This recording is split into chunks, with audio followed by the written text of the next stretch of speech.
Have you ever seen heaven? Not at all. My sins are too heavy, I'm going to hell. I killed countless people throughout my life and ended up dying with thousands of arrows pierced through my heart. My soul landed in hell. The 18 levels of the underworld seemed to have been made for me. I smiled faintly. If I have to go to hell, then so be it. As a female general of the nation, it was my duty to defend my country. I died for my country, and it was a worthy death. I'm fine even if I have to enter the 18 levels of hell. Only to see the king of hell sigh and say, Han Lingling, you have accumulated grave sins and killed many people. You should have been cast into the 18 levels of hell, never to reincarnate as a human again. However, you now have the chance to choose an alternative punishment, 3 lifetimes of trials. What kind of trials? I was in doubt. How could there be another chance left for me? The king of hell sighed yet again with a grave expression. The punishment of 3 lifetimes of trials is to be thrown back into the mortal world to pass trials for 3 incarnations. You might be utterly deserted by your family and friends, or your family might be utterly ruined and killed. After passing through these 3 lives and understanding the suffering of the world, you'll get the chance to reincarnate into a new life. Are you willing to take on this punishment?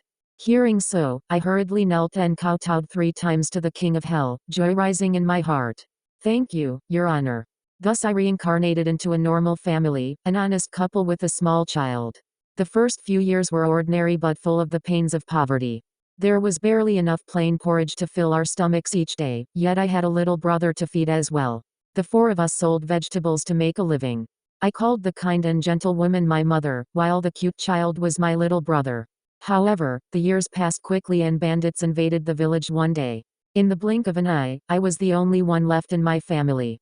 Thinking that this was meant to be my punishment, that I was meant to suffer, and that it was all fake, I thought I could simply not care about it. However, when the head of the bandits picked up my 3-year-old little brother and pierced him with a sword, I couldn't resist struggling and fighting against them. I was only 10 or so then, and my little body was sent flying with a kick. I saw that the head bandit's face was extremely gloomy, and he looked young. However, his handsome face was twisted into a cruel grimace. He took me back to his stronghold to be his maid. He killed my whole family, yet he still wanted me to serve him day and night. After he dodged my countless attempts at assassinating him, I got angry and killed his wife instead.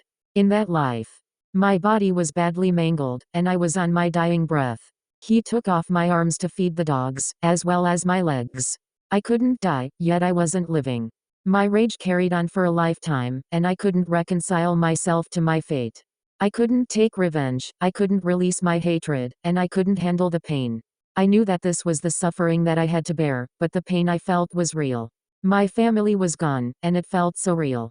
It was such a long life.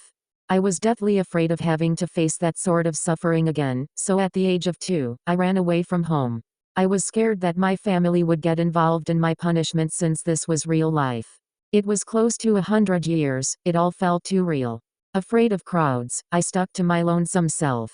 I was still young when I left home, so I could only survive by begging by the roadside. At that time, I met a little girl who begged together with me.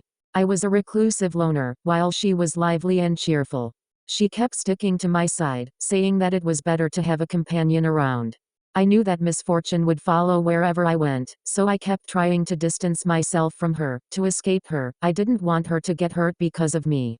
However, she kept saying, even if we're beggars, we can't do without a companion.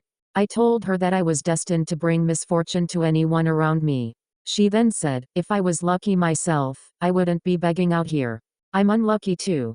With a big smile on her face, she reached out to me. The sunlight passing through the clouds above lit up her face, making me feel warmth again. Thus the 2 of us ended up as companions after all. We passed our days quite happily. What I hadn't expected was that my escape hadn't drawn disaster away from my family at all. Every single one of them ended up dead. I watched the great fire burn down everything in that mansion in a daze, hidden in a corner far away, tears streaming down my cheeks. That day, I hurriedly left her, afraid that she would get caught up in my trials. However, I met that man again. That cruel man from my previous life, who had dismembered all of my limbs. As if he had some sort of grudge against me, as if he hated me to the extreme, so much so that he had to push me into suffering in both my lives. When I saw him, he told me that I was the escaped little miss from that mansion and that he had a bone-deep grudge against my family. I was very afraid and filled with loathing. But I couldn't end my own life, that was against the rules. Thinking that he would simply take my life, I knelt and begged for him to kill me to end this trial early. However, he said, I've struggled at death's door for so long, how could I let you die just like that? Since you're the last lucky survivor, then you should have a taste of my suffering back then. What do you want to do? I trembled slightly as I spoke. He smiled sweetly. I heard that you've always been hiding in that pile of beggars and that there's a girl in there whom you're close to. Why don't you take a look at how she suffers? I was stunned and horrified. I pled continuously for mercy, for death, but he still captured her and brought her over. I saw how she had been tortured to the point that her flesh was mutilated, and how her pretty face was covered in tears. When she saw me, that silly girl still managed to pull off a smile and ask, "Why are you here?" I wanted to tell her that I was sorry, that I had pulled her down into this mess, but she continued speaking. "I went to steal 2 buns just now and I got caught. I must have gotten you into trouble too, I'm sorry."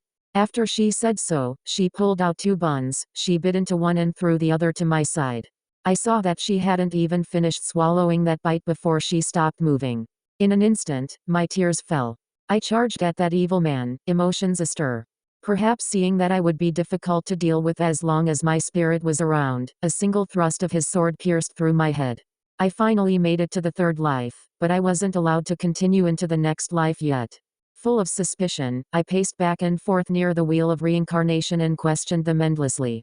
No one gave me any hints and only said to wait for someone. I glanced back unintentionally and spotted a familiar face. As I watched him walk towards me slowly, hatred bubbled from the depths of my heart. It was him. That stranger who had tortured me for 2 lifetimes. I charged forth and tried to beat him, but he quickly dodged my blows and said, "I'm not a human, I'm simply a stranger here to help you with your trials." "What do you mean by help? In both my lives, you killed my whole family. In one life, you took my limbs and killed my 3-year-old brother. On the other, you burned down my entire family and tortured my best friend. How is this considered helping?" I glared at him, tears falling as I spoke. "However," he said, "Han Lingling, I'm helping you with your trials, I'm Ling. Screw your help. What do you want to say here? I have another lifetime of trials to experience, don't block my way." He showed a hurt expression and said, "Your first 2 lives were simply a taste of suffering. In your last life, you'll finally experience real pain." I abruptly retreated a step backwards, impatient and disturbed. "How are you going to torture me next?" He then smiled faintly at me. "I'm here to give you a chance. You can try taking this challenge. If you do try it, you can skip this last trial, drink a bowl of Granny Meng's soup and enter the wheel of reincarnation again.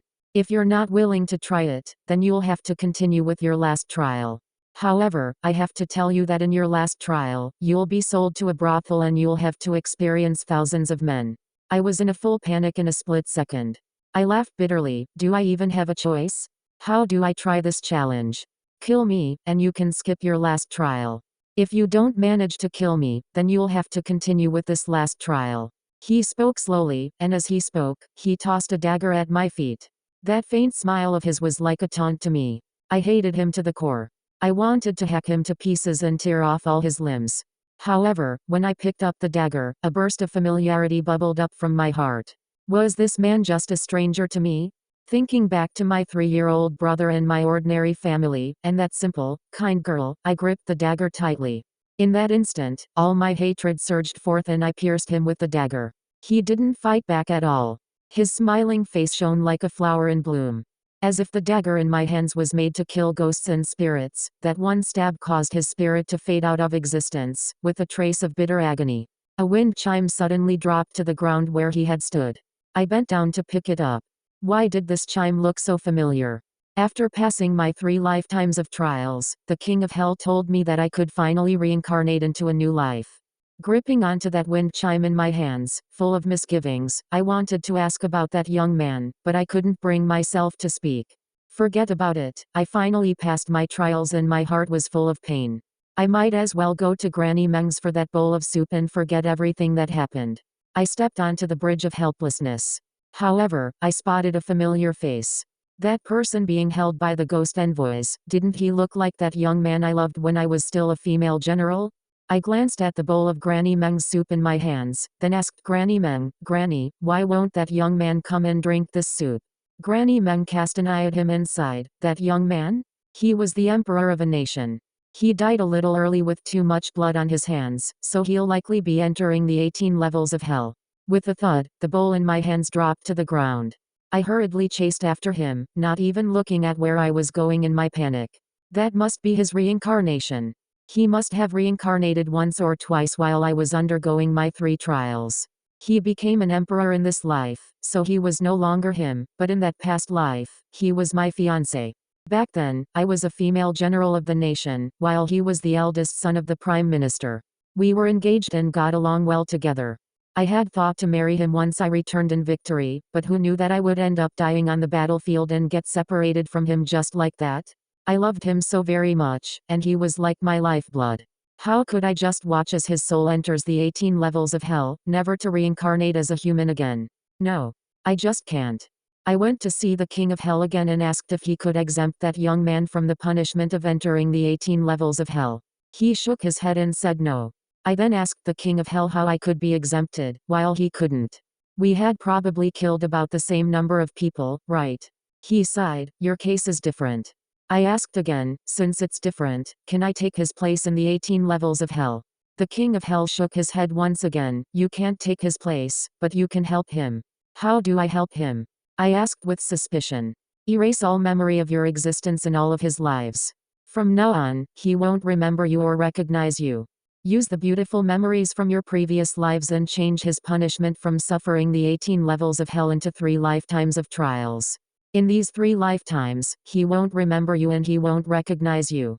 You'll have to become his greatest enemy and use the cruelest methods to help him through those 3 trials. After pausing for a moment, the King of Hell then said, when it comes to the 3rd trial, you can give him a chance. If he doesn't kill you, he'll experience 1 more trial. After 3 lifetimes, both you and he will come out unscathed. If he kills you, he'll be able to skip his last trial and suffer 1 lifetime less. If that happens, the price of helping him lessen the punishment of his sins will be the utter disappearance of your soul. When he finished speaking, like a splash of cold water, I abruptly woke up to a heart-piercing pain. The last words left by that strange, yet familiar young man suddenly echoed in my ears. Han Lingling, I'm helping you, I'm Ling. I hurriedly held up the wind chime in my hands, only to hear the King of Hell speak slowly. How is it? Do you still want to help him? I smiled bitterly in conflict and my lips parted slightly as my heart suddenly ached. However, I kowtowed 3 times continuously. Your Honor, please grant the 3 lifetimes of trials to me. I'm willing to help him through the trials. As I spoke, my mind was filled with images of that so-called stranger, that young man. In your last trial, you'll be sold to a brothel. Kill me, and you can skip your last trial. Kill me. Like that stranger who had helped me through my trials, I helped my beloved young man through 2 lives. Just like I had hated that man before when he saw me, he gritted his teeth in hatred. In his 3rd life, he was to lose his family and become a eunuch. I heard that if he was to become a eunuch in 1 life, he would face some problems in his next few lives. I couldn't bear for him to face that fate, so before his 3rd life began, I told him how he could skip his last trial. I said, kill me, and you can skip your last trial. If you don't manage to kill me, then you'll have to continue with this last trial. His eyes were filled with enmity. He picked up the dagger I tossed to him and charged at me without any hesitation, piercing my chest. In that instant, surprisingly, I didn't feel any pain at all. I only felt that my sins were too heavy. Thus my soul dispersed and faded from existence.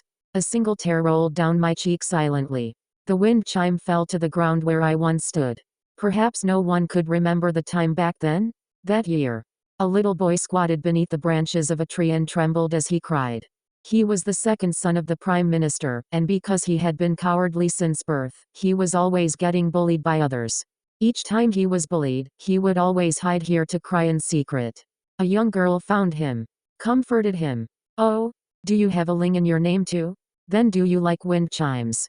Don't cry anymore, it's not good for boys to cry. Here, I'll give you a wind chime. If anyone tries to bully you next time, come and look for me. Oh yes, my name is Han Lingling. He knew her. She had been betrothed to his older brother since they were little. How could he not know of her? She was a girl, but she kept acting so manly all the time.